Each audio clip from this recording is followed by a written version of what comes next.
And now the Mary D. Welch Show.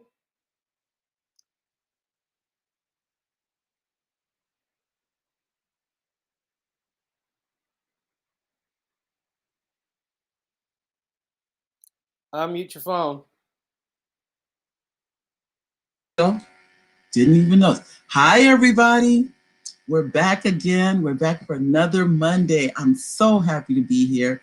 I know that, I don't know about for you, this everything going on with this climate of what's going on politically and then what's going on with the pandemic and all that. To tell you the truth, sometimes I think we just need to breathe.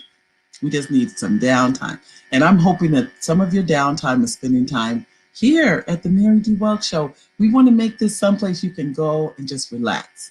Just get that cup of coffee, sit back, kick your feet up, a cup of tea, and relax. And that's what we have for 1 hour a week with the Mary D. Welch Show.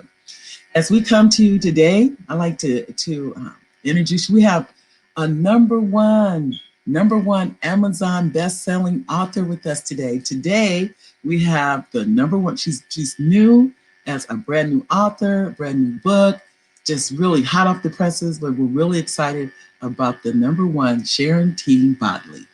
Sharonteen? There she is. Hi, Sharonteen. How are you? Hello. How are you today, Mary? I am fine. Welcome to the show. Wonderful on this beautiful, cloudy Monday in Dallas, Texas. Well, you know, it's a windy day here in Southern Cal, in Riverside. It's real windy. I don't know why. Thank you for having me. You're welcome. Thank you for coming. I really wanted to, when I introduced you, I told the audience how you're number one. But before we get into your book, I'd like for you to introduce let's find out just who is Sharonteen Botley.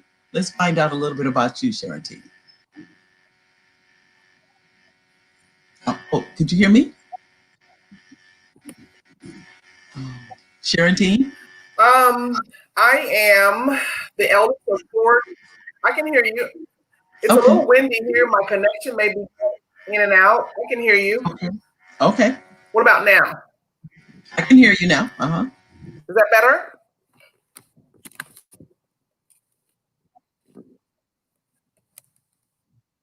Okay, all right. So it's a little windy here in Dallas, Texas, but I am the eldest of four children. I was born and raised in Louisiana. After graduating college, I headed to Texas and started a career in banking and finance.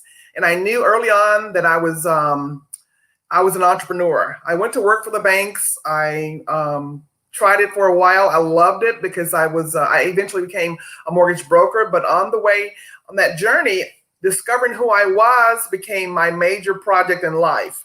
I knew that I was working in a box, but I'm an outside of the box thinker. So with that being said, I knew that I was born to think outside the box and push the bar a little higher than normal. And I did that by going to work for myself. I left corporate America, opened my own mortgage brokerage shop, and became very successful. Within the second year of business, I helped my business rise to the ranks of six figures. And typically businesses will fail within the second year. Because I was passionate about what I was doing, I was educating my clients. It was a joy to serve. And I did that for many, many years. I would go on to get married, and I had one daughter. She is now applying for pre-med school at Emory University in Atlanta. And so along the course of the way, I decided that I wanted to just wear that entrepreneurial hat even more so. So I'm back to being an entrepreneur and just released my number one bestseller in 2 categories with Amazon. Well, now you were saying like you were helping the community. In what way were you helping the community? How did you? What were you doing to help? What you call a community reinvestment officer. I work. Okay, I was a community reinvestment officer, or CRA officer. The Community Reinvestment Act of 1977 said that financial institutions and banks must reinvest into the communities where they're set up shop. Where they set up shop, they must show how they're pouring back into the economy of that community. So I was the spokesperson for the bank. I would go out to Habitat for Humanity, for first-time home buyers, and eventually launched my own first-time home buyer program. And I worked in conjunction with the city to provide grants for first-time home buyers. I provided counseling, and that was pretty amazing because when you get to be involved with people making a major decision, one of the top two major decisions in life, and that's purchasing a home, I had a lot to share, and it was very well received. And I thoroughly enjoyed it. I helped a total of over 3,000 families acquire home ownership.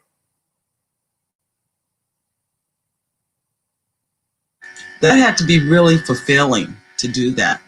To, you know, they're coming to you, and this is, and you know, it's, the American dream is to own a home. That's part of our society, is to be a homeowner, and to help over 30,000 people do that. That's amazing. That is just amazing, because you've affected families for generations to come, just working with you. Now you offered, that process of taking all those families through that, is that what led you to writing your book?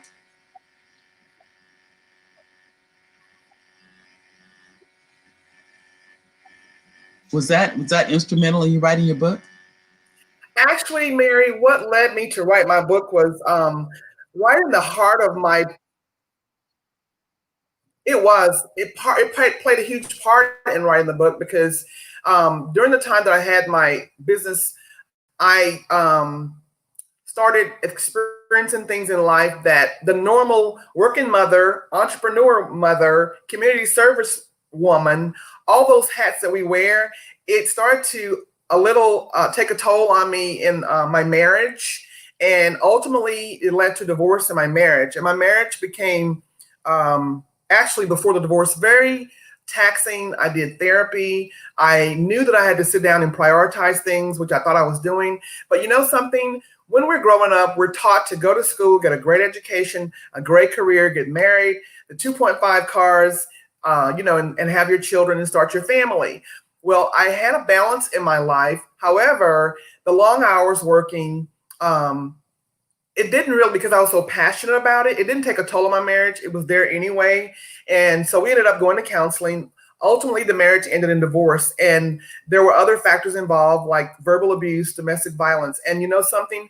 As a professional businesswoman, I hid that because it wasn't supposed to happen on my watch.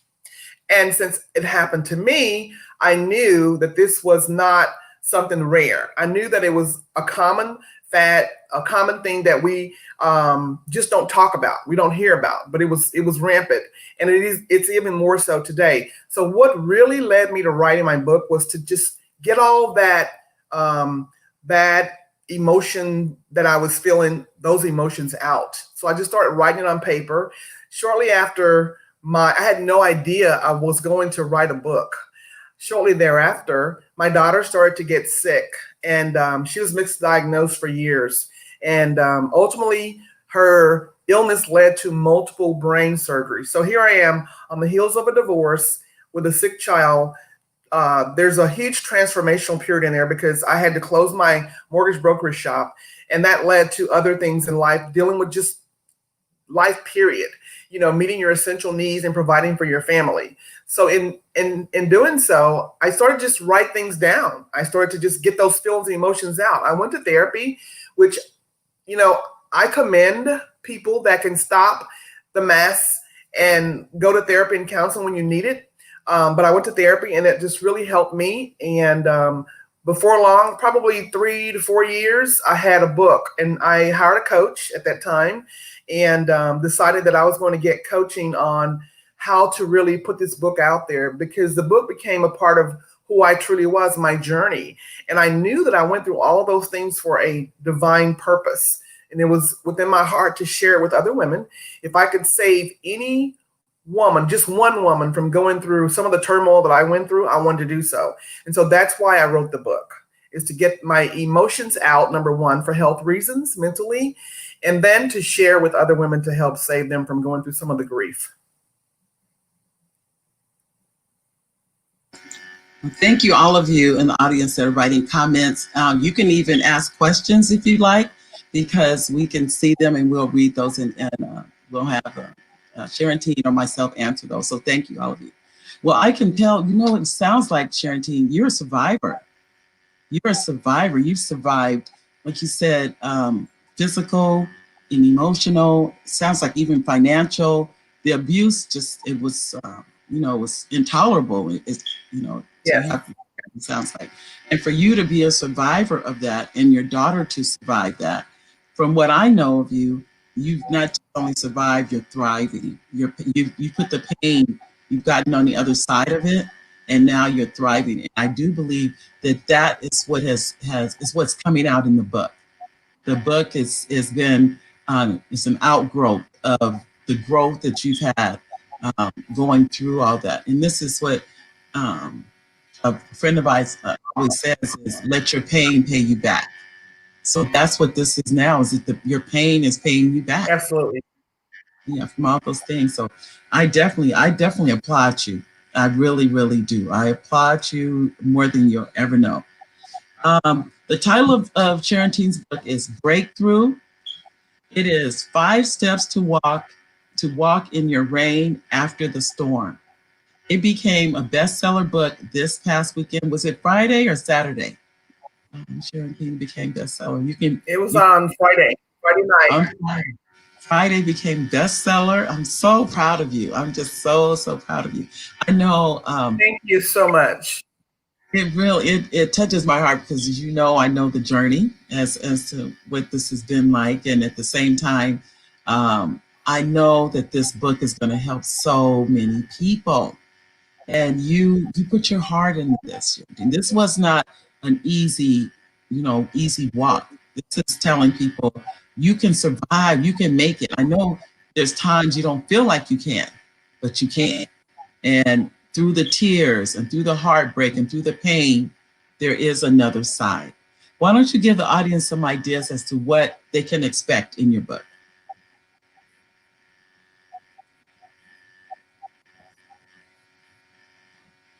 In the sections, what will they Absolutely. When I was writing this book, I wanted to have a meaningful message for people to read. Okay. I wanted to give a clear view of what my life was really like. I think all too often we pick up a book and we read it and we want to make sure that we can relate to the book, and we search for ways and ideas to see how it can benefit us. So while writing this book, Breakthrough, I went through chapter after chapter in my journey of the divorce, of my business, of my daughter's illness. I didn't elaborate very much on that without her permission, because I wanted to write about my journey, and not so much hers, but how God allowed me to be the mother I needed to be while going through all of this. But in each chapter, what I try to relay is how my prayer life and staying connected to my lifeline got me through each episode of my journey. And I like to say that this book, and as well as the episodes that I went through in my marriage, in building a business, having to close the business, having to deal with financial ruin, I like to say that it was purposeful. My life was purposeful in that I can tell you what works and what doesn't work in all those arenas. So often we can admire a person from afar, but we never know what journey they've gone on. And I try to display that in this book to help be a little therapeutic, in that no two stories are alike. My story is not like the next woman's or next man's story. So I try to tell mine where it is relatable. I took off the mask. And a lot of people ask me, how did you feel about sharing your personal history, your personal life? Well, I say this: I went through it for a reason. I overcame it for a reason. So I had to define those reasons. I overcame it to bear witness, to share with others how I overcame it. Just hearing my story may be very instrumental to someone right now, or someone from the past that can relate. I mean, they're related to their past. And so if it's beneficial in helping you regain just who you are and your purpose, and regain your walk of life. Some people are striving, even in a pandemic right now, trying to figure out which direction to take. And in this book, each chapter, I break down how I went through episode after episode. And then I offer a bonus. I give a blueprint of how to actually dissect yourself in your personal life, where you are now, as opposed to where you want to be, whether that's personally or professionally. So I break down the chapters so that you can get a good feel of just where I was, what I went through, the healing process. And oftentimes we wonder why we're not able to thrive and move on. It's because we haven't addressed the pain, the trauma, all those things that happen in our life. And none of us are immune to those things. Everyone has a story, as I said earlier. So I had to go through a healing process and I had to reassess. Okay. So in doing so, I offer you an opportunity in this book to actually just hone in on who you are as a person. You emphasize on who you are, where you're going, and what you want out of life. And then you empower yourself to go there, to get there. So hopefully this will be an easy read for the readers and will help answer some questions for people going forward in their personal lives as well as professional life. Where can someone purchase the book? Thank you, Diane.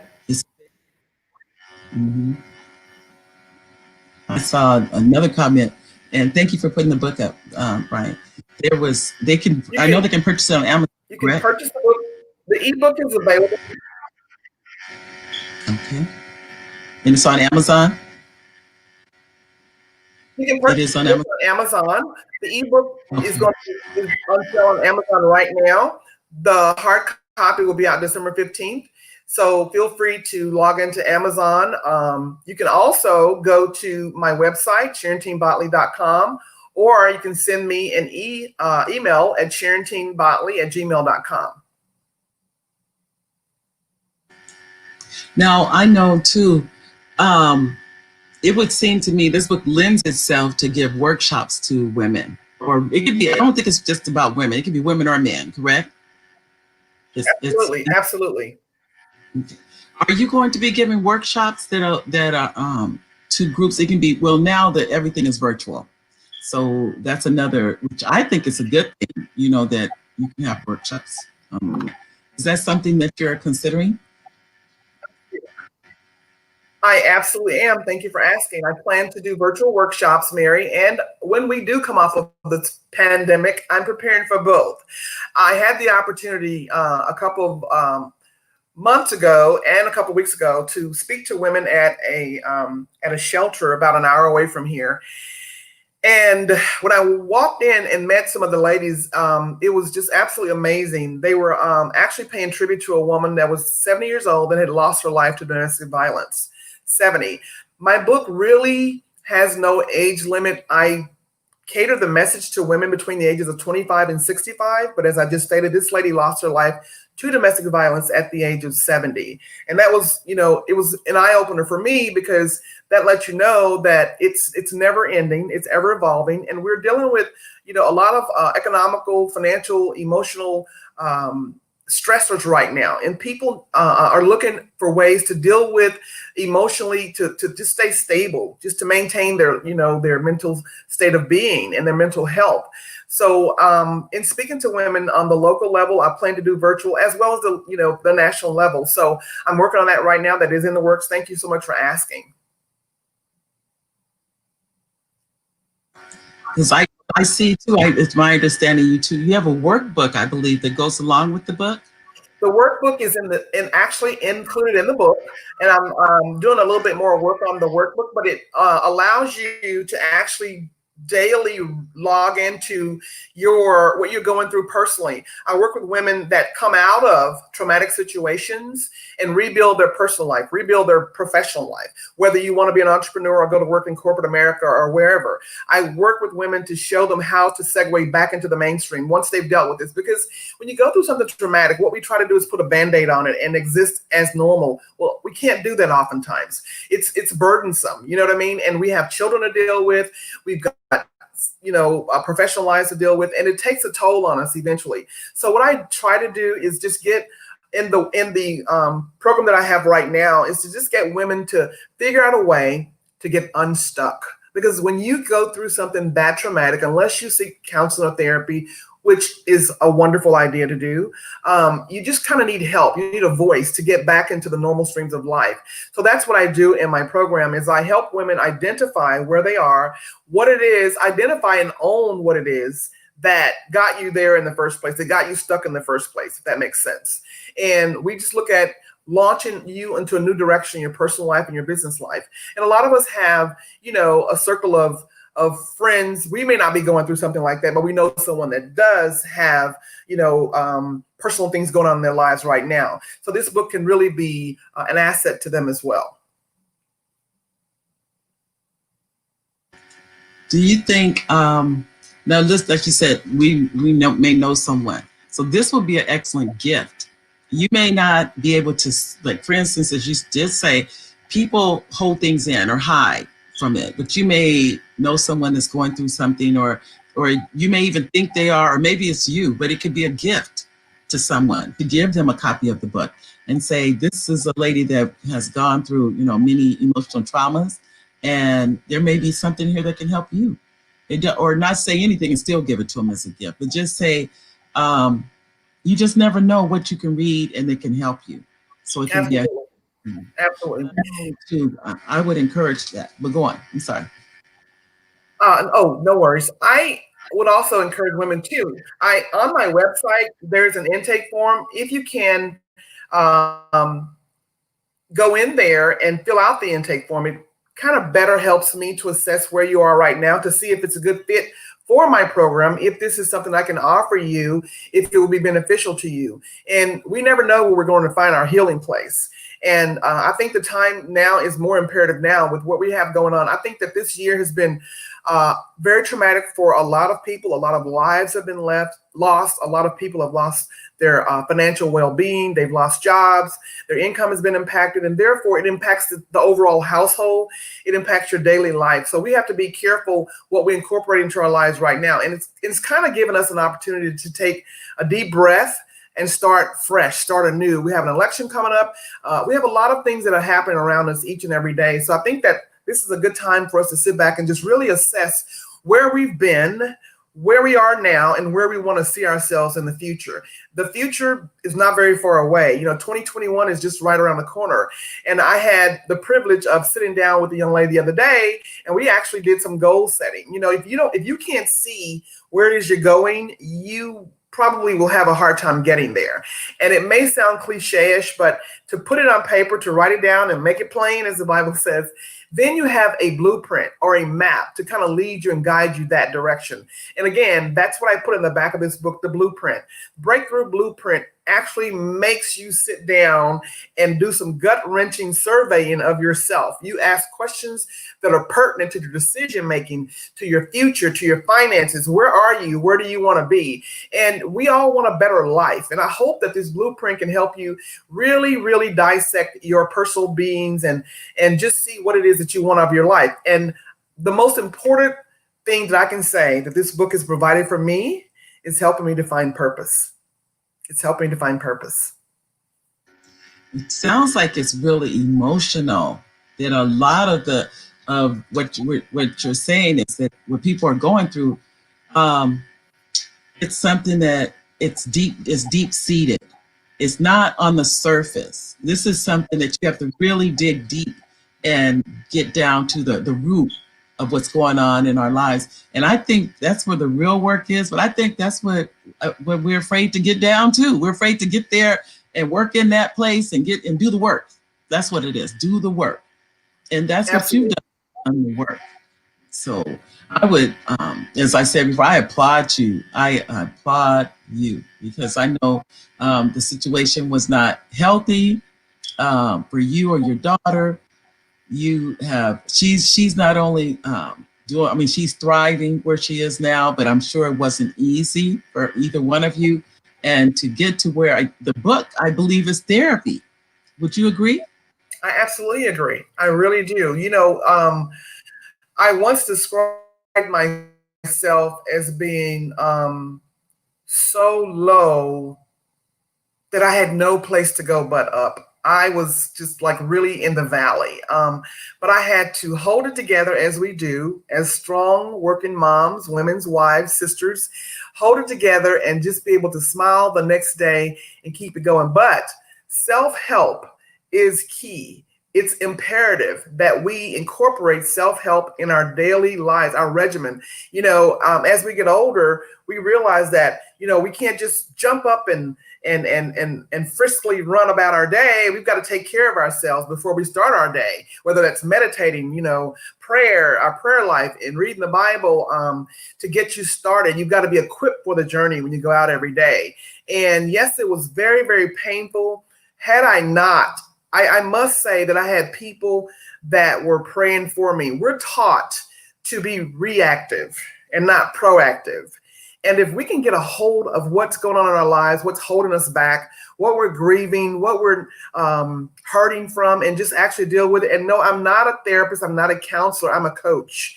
I help you see the real you, the reality of you.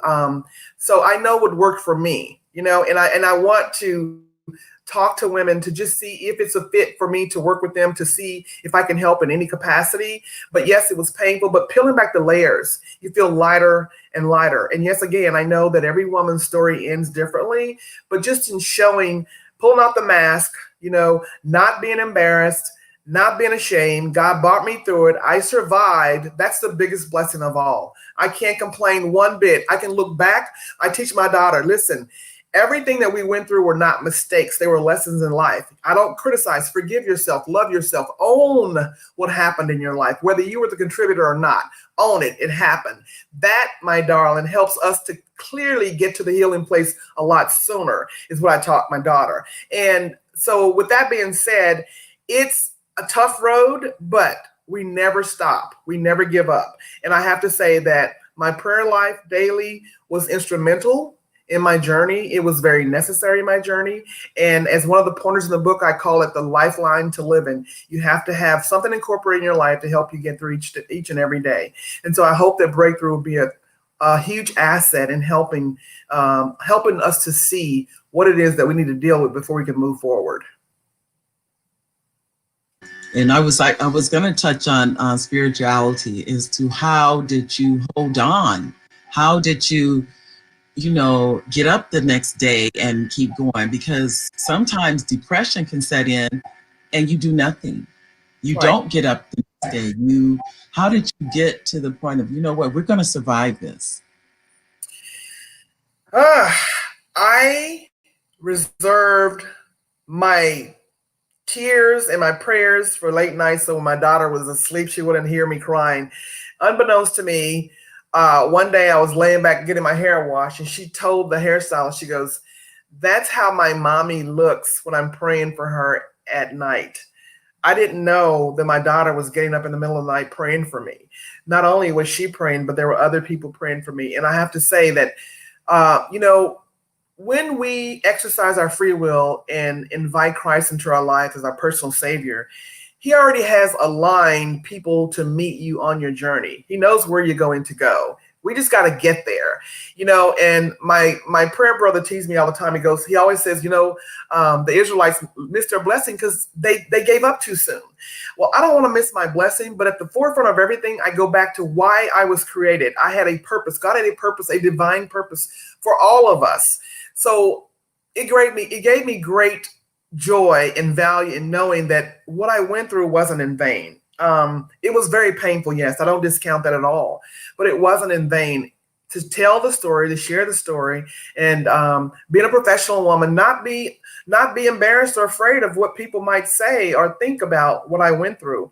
There are a lot of women that want to say something. They want to speak up or speak out about what they've gone through. So hopefully I can be the voice for them, to encourage them, to motivate them, to get some help for themselves and their children.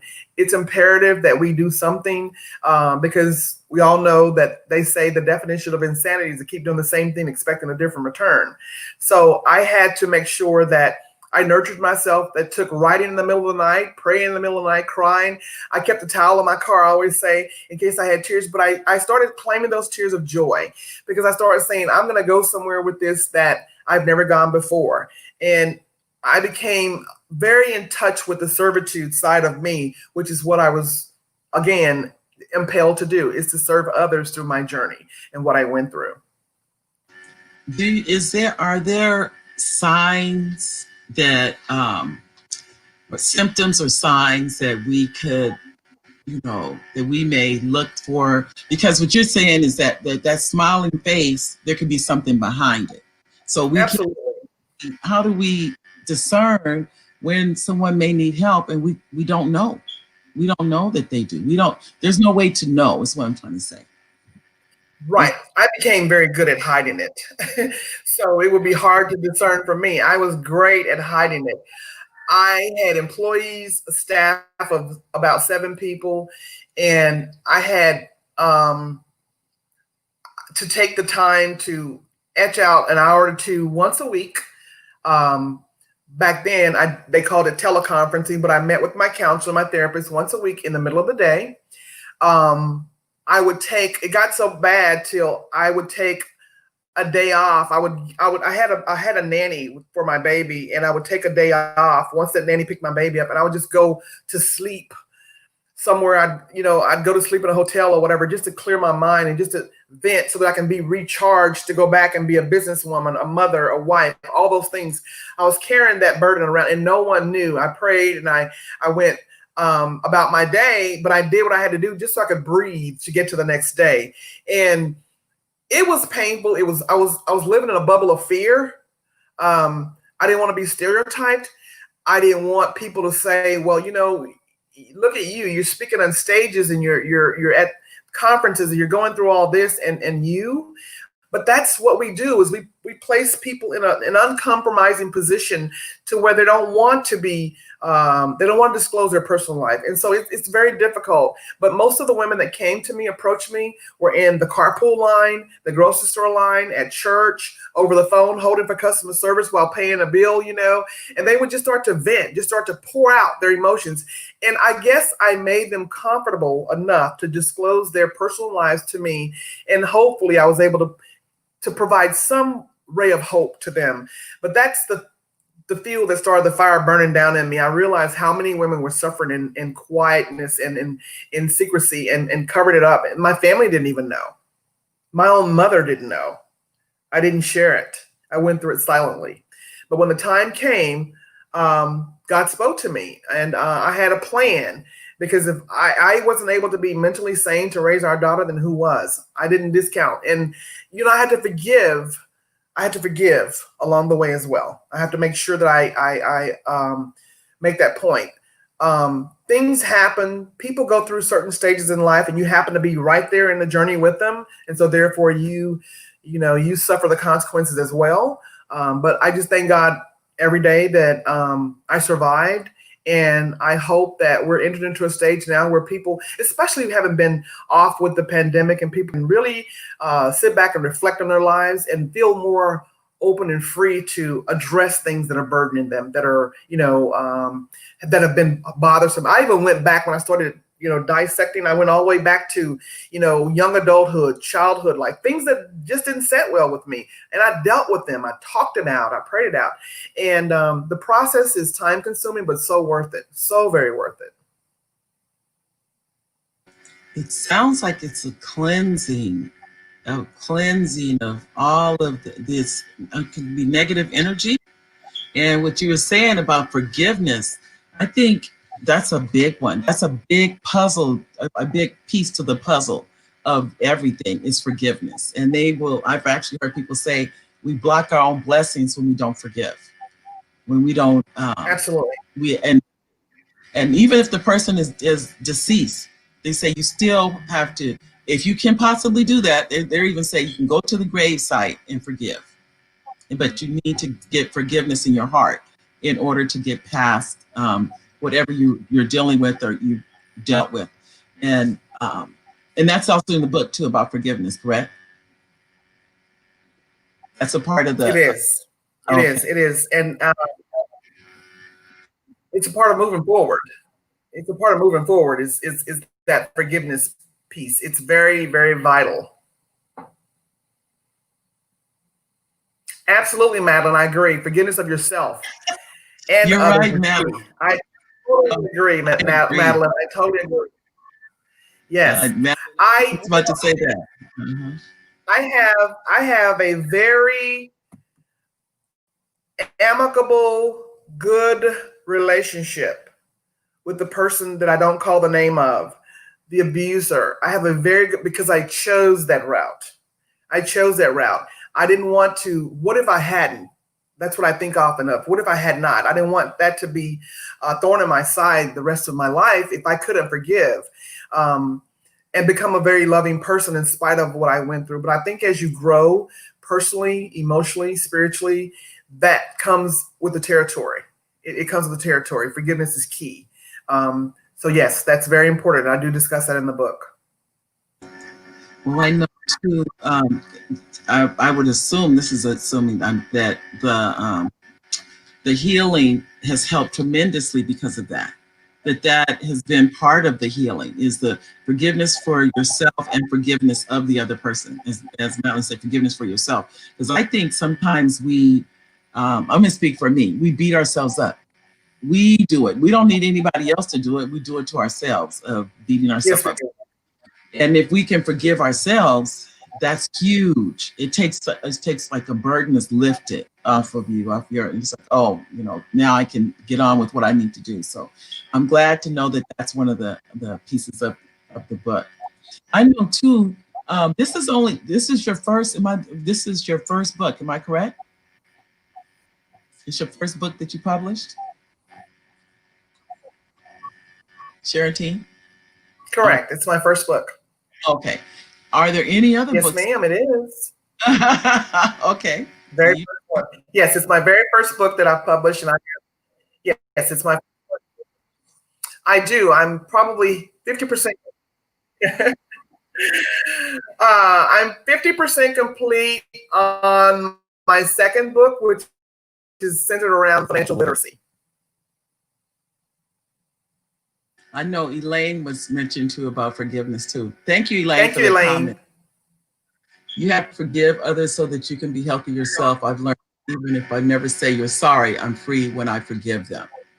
All right.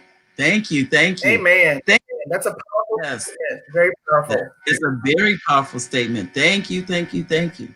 I know on your workbook, the workbook is in the book. It just said it's a blueprint that's a part of your book, correct? Yes, correct.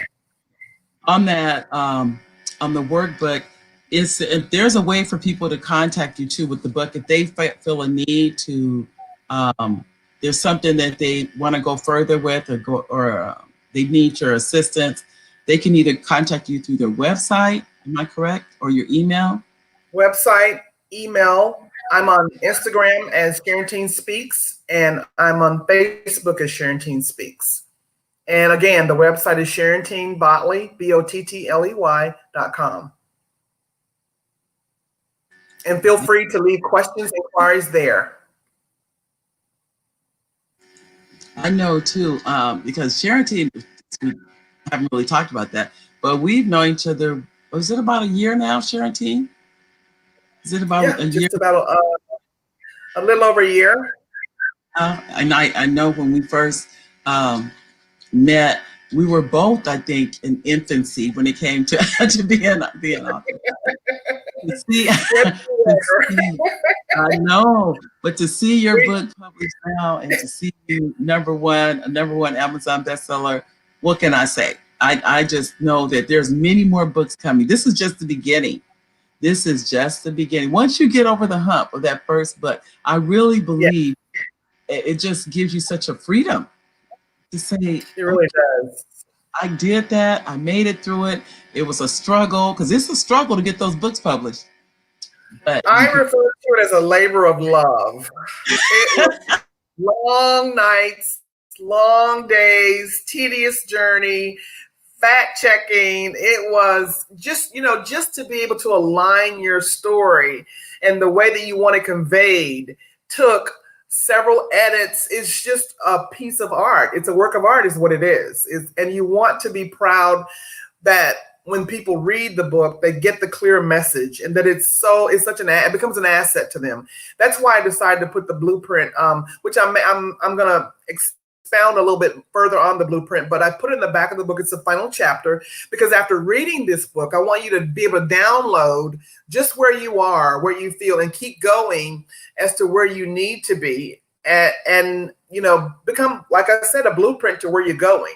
A lot of us forget, oftentimes we're just surviving, we're just living from day to day, and we're meant to do so much more. We're meant to become so much more, and we have a purpose in our life. And I think that we're all valuable, and so many women are just geniuses, men and women, and they just never been told that. Well, I'm here to tell them we all have a jewel inside of us and a purpose that we need to find, and are so worthy of finding. Well, let me ask you this, Sharonteen. What advice would you give someone who they want to write a book, but they just haven't been able to get started? Because writing, as you know, it takes just getting started is a process. What advice would you give that brand new person that where you had never written a book, and they want to write their book? What's your advice for that new person, the new author?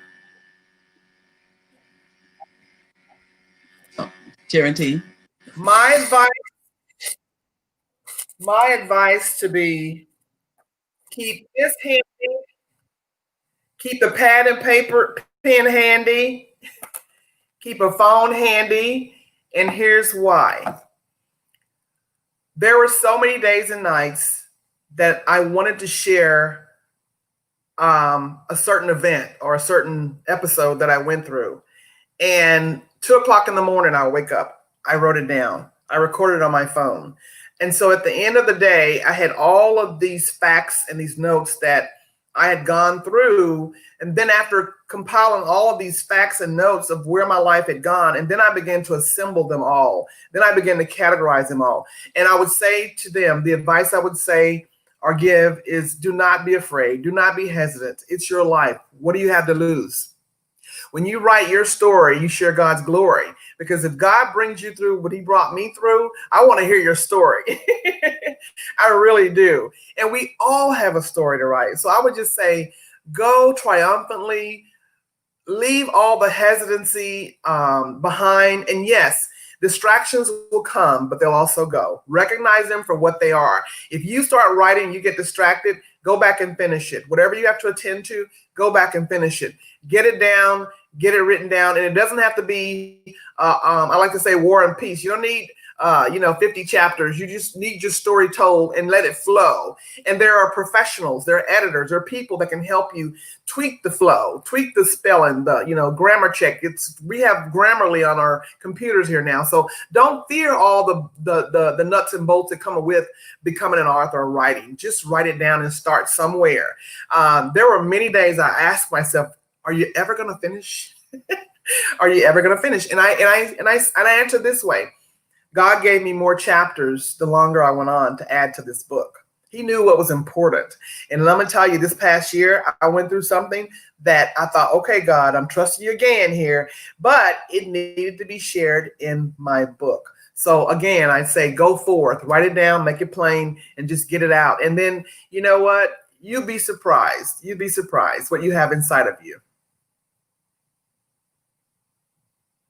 I think what you, without a doubt, what you have inside of you is just, I see the smile on your face and how you have gone forth. And it's like I said, I know the process and the sleepless nights. The two of us have talked and really shared the process. Cried. Yes, we cried to it, but we made it through it. I would tell you, but the books are published. Even though we did all that, those books are those, I call them Absolutely. our babies. Amen. Our babies are published. But through all that, I know we've grown. Yes, we birthed them. Yes, that there's a growth in that process of coming through the other side of that. And that's not it. There's other books in us. It's not like that was the beginning and the end. There's other things that we're still living. And so anyone that's saying you have something you want to write, the one thing Sharonteen would agree with. Write it. You'll always hear me say, write it. Anything that you have running around in your mind, we can't edit that. We can only edit what's on the piece of paper. So you write it down and we take it from there, and then we can make, and it can be a book. You can work it. Absolutely. Absolutely. So I want to make sure I added that, because I think sometimes we forget, or we think that's right. That's right. And I want to add one more thing too, Mary. Mm-hmm. No, go ahead, please. No, you can go on. Anxiety anxieties will set in. And so here's the answer to that. When you start getting the jitters and anxiety about writing or publishing your book, just think of this. You've gone through worse things in life. What could be so bad? You made it through that. You can make it through this. So I found myself talking to myself a lot. Okay. I am an empty nester right now. My daughter is away in college. And so I walk around this house and talk to myself sometimes, but I have my to-do list and I have my checklist. So what if anxiety, I get overwhelmed? Just chill, just relax. You know what I mean? And don't let it overcome you. It's okay. This too shall pass. But at the end of the day, you can look down and see that you've made some progress, just a little bit. And I remember watching one of your lives one day, Coach Mary, and you were like, just start, get a pen and paper, just start. Don't worry about where, just get it out. And I like to second that. I just say, start, write it down. There's benefit to whatever you're thinking. It's a thought. It was formulated for a reason. Think about that. And then if we went through things for a reason and came out on the sunny side, there's an art to that too. So hurry and share your story is what I would say. Well, and I say that all the time, just start. And I get some people that'll tell me, you know what, I did start. That of, I took out, which I always say, I always have a note, just like you showed a paper. I always show a 3-ring, notebook. I always just hold that up. This is where I start. This is where I write. Yes. And that's the beginning, but that's not where it ends up. It ends up in a published book on Amazon. Right. But it had to start somewhere. So that's why I thought it was really important to add to people on your story. You didn't write it overnight. This took a while. I think people need to know. How long? You started the book when? I started the book, I just wrote, I can tell you how it got started. My daughter is majoring in neuroscience research. So she sent a paper to me one day to edit the paper. And I remember saving the document on my computer, and I told her I would review it once I got home. Well, in reviewing her paper, I pulled up a document that I'd written a year ago. And that was a year from 4 years ago. Okay, 3 years ago. So it's taken me between 3 and 4 years to complete this project. But that's because, with work and travel and all the things that could possibly happen. And then I started thinking, why did you wait this long? Because truly, truly, truly, when you have a gift inside of you, something to get out, it's going to come out in its appointed time. I'm a firm believer of that. You can't rush what's really, really genuine. You can't rush it. It comes out in its time. And I started admiring the beauty of the stories. And I went back and I thought, oh my God, did I really write that? That's what God poured into me. He poured it into me to help me overcome my anxieties and fears to get this story told. I remember those encounters. I did a lot of praying, a lot of soul searching. I have prayers in this book. I have scripture quoted in this book that helped me get through chapter to chapter, day to day. And even my editor, my second edit, I've never met her. She's a beautiful lady. She lives in Houston, Texas. She said to me one day, this is the most amazing story that I've ever read. And it brought tears to my eyes. I'm thinking, are you sure you're talking about my book? And she goes, yes, you have such a story to share. It's amazing. And that just did something for me that day. And I want, as a mother, an entrepreneur, a businesswoman, anytime we can pour into one another, you never know what value you're going to give that woman or that man. You just need to do it. And it doesn't take anything to do it. So she helped me find something in me that I didn't know. I just thought, this is going to be a good book. But she said, and the editor to say it's amazing, they edit a lot of books. So I hope and pray that everyone that reads Breakthrough will be able to find a great takeaway from the book. Oh, I'm sure. I told you as when I spoke with you earlier, I'm getting my copy today. I said there is no way I'm not. I have to be one of those people get one of the first editions without it. No problem. I'll be as soon as we get off, I'll be on Amazon buying my. Thank you. I definitely get my copy. So just know, and I'm sure there's people in the audience that, as I think it was Art put up, going to know the type. They want to support you. You need people. This the only way we can do this as authors is that people support our work, and they're willing to say, yes, we like to read what you're writing, because I mean that, like you said, this has been a project, and people don't realize. I know for me, I write by spells. That's what I call it. It's something will hit my imagination, and that's when I write. But then I know people that write every single day. Mm-hmm. Every single day they set aside 2 or 3 hours and they write. I tend to write, it'll be a book. All of a sudden, I may not write for a couple of weeks, and all of a sudden something will hit me. But I tend to write children's books. But your book, that's why I think I admire it so much, because yours it's been a journey. That's what the book is about. It's about a journey. Yes. It's not just a one-time thing. This is about a life journey, and how to survive it, and how to get past, how is life better, how is life sweeter when you do these things. It's not just, and like you mentioned about forgiveness, it had to be forgiveness on both sides, because the person who remained nameless, there was forgiveness on their side also, because they had to forgive themselves for the things that they had inflicted upon you. That's what I'm trying to say. So that person, so there was forgiveness for everybody. It could have never happened if you did not have forgiveness first. Does that make sense? Right. You open that door. So I Absolutely. like you said to that, let's work on this, basically. Let's make this life better for both of us. And I don't think people realize.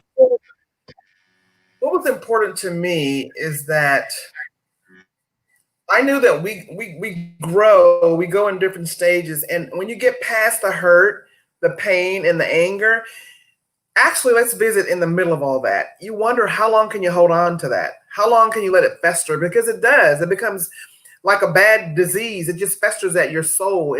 So it was my decision to take the high road, to go and say, something, Sharonteen, I prayed about it, forgive this person. And it doesn't matter if how engulfed this person is, or if they can go really deep about all the details of what led to and all that. If they, in their heart of hearts, can say, I'm sorry, or even show empathy or sympathy for what they did or caused in your life, that's fine too. But guess what? I've made up my mind that I was going to forgive in spite of. In other words, I didn't look to receive back what I was giving out. I think that's a disappointment when so many of our lives we set ourselves up thinking that people think like we do, and they don't. They don't. So you need to do what you need to do to seek healing in your life. That's your personal goal, is to make sure that you're okay to go forward. And it may take some people a little longer to get there, and that's okay. That's okay. But as long as you can free yourself of that burden and move forward, then you're open for whatever the possibilities have for you in the future. You're healthier as a result of it. And I had to, adjust myself to be a mom, to be a good mom at that. And I couldn't do that carrying excess baggage, dead weight, pain, hurt. Number one, I addressed the pain. Number one, I owned it. And I used to beat myself up by making the decision to be there in the first place.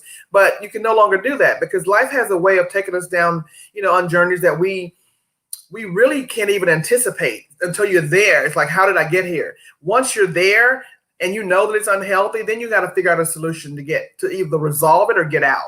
And to save my life, a lot of people don't know how to go further to the next step to resolve some things, because it's too painful. It's just too painful to deal with. So I talk about that in the book, and I walk through it very slowly. I go back and I grab everything that I could within the realm of my scope to be beneficial to help and understand how I was able to do that. I'm not going to sit here and say it was so easy. Because it wasn't. It wasn't. It was a work in process along the way. And it just like anything else in life, it took a process to work through and get to a place of peace. Oh my God. I remember the day when I felt so peaceful. I put my baby in the backseat of the car and we let the windows down and we drove and let the wind blow in our hair. I could actually hear the birds chirping. I hadn't heard that in a long time because I've been so stressed. I've been living in fear. I've been, doubting my own visions everywhere. So in the grand scheme of things, this book was part of my therapy. It was part of my therapy. And what a gift you can give. You can share your personal story with others and be happy that it can impact in a positive way. It's not all sad. It's not. There's some great points in the book. I can tell you, there so many people are going to be healed from because you're giving them a platform. It's okay. It's like what you're saying is, this is what I went through. Not that you have to go through any of this, but the point is, if you've gone through anything, this can help lead you out of this. Lead you out of the pain, leave you out of the sorrow, of the unforgiveness. So all of those things, you get to the other side. And I mean, just the fact that you wrote it, I think it's just phenomenal. I applaud you. I'm gonna tell you that, as I always have, and I've shared that with you many times, that sharing all of this is more than what people can express, because you're saying, look at me now.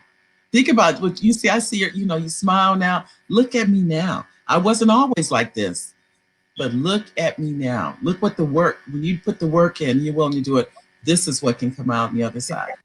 So I just want to tell you now, Sharonteen, I can't thank you enough for being my guest on this show. You have not being my guest, but being my friend.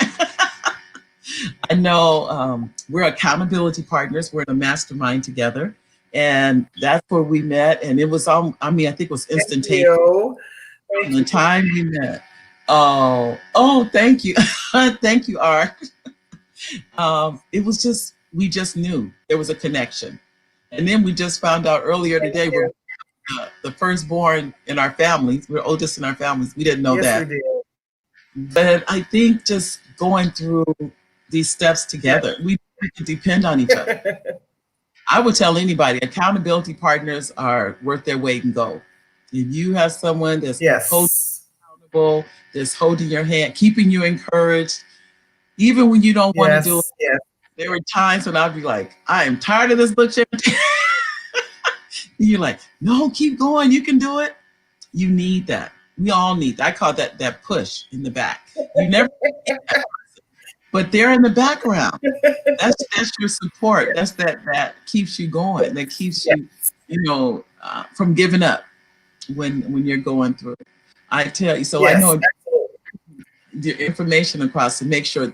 Audience, please go to her website, SharonteenBotley.com. You definitely want to stay in touch with her. This lady is a powerful woman of God.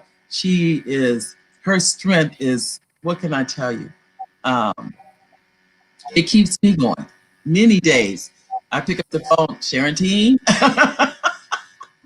and she's always right there. And I can't thank her enough for that. But she keeps me. And you have no idea. I so look forward to hearing from you. Thank you so much. I tell you, I want to make sure, like I said, got all your contact information. We have your website and then your Facebook again to make sure our audience has that. I look forward to hearing from you. Oh, I didn't hear you. The sound went out for a second. It's SharonteenBotley.com is the website. Right. Okay. SharonteenBotley.com is the website. On Facebook, I'm Sharonteen Botley, and then Sharonteen Speaks. So if you just put in Sharonteen, I'll pop up. On Instagram, I'm Sharonteen Speaks. On Twitter, Sharonteen Periscope, I'm Sharonteen. So I'm not hard to find out there, but I want to just echo on what you just said, Mary. There are days that You have just added so much joy to my life, being my accountability partner. I can tell you, you need someone to be accountable, even a prayer warrior. Okay. That's what you Yes. are. You're a mother, a wife, a beautiful, beautiful soul. And there have been days that even my daughter asked, how's Miss Mary? But you are a joy. You are a light. And I'm so honored to be here today. To just, chat with you guys and your audience. It was a privilege, and I so appreciate you. Thank you so much for having me. You're welcome, Sharonteen. All righty. Well, thank you, audience. This is the show for God bless you, each and every one of you. We appreciate you coming by and stopping by to spend some time with us. We will be back again on Monday, November the 2nd, the day before the big election is coming. We'll be back on November 2nd, 1 o'clock. Our guest for November 2nd is Charles Bibbs. Those of you familiar with Charles Bibbs, he will be the guest on November the 2nd. Oh, thank you, Elaine. Thank you. We really do appreciate that. God bless